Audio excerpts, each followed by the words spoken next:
మొట్టమొదట ఆదినారాయణుడు సనకసనందనాదులు,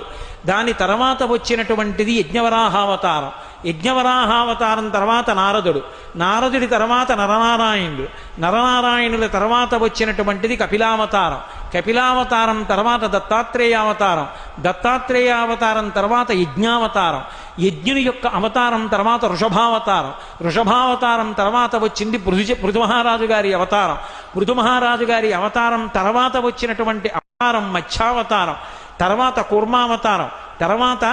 ధన్వంతరి, తర్వాత మోహిని, తర్వాత నరసింహుడు, తర్వాత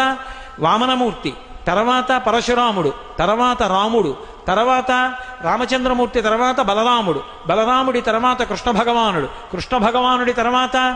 ఏకకాలంలో 2 అవతారాలు ఉంటూ ఉండొచ్చు వీటిల్లో. కృష్ణావతారం, కృష్ణావతారం తర్వాత బుద్ధావతారం, బుద్ధావతారం తర్వాత కల్కి అవతారం, మొత్తం 21 అవతారాలు.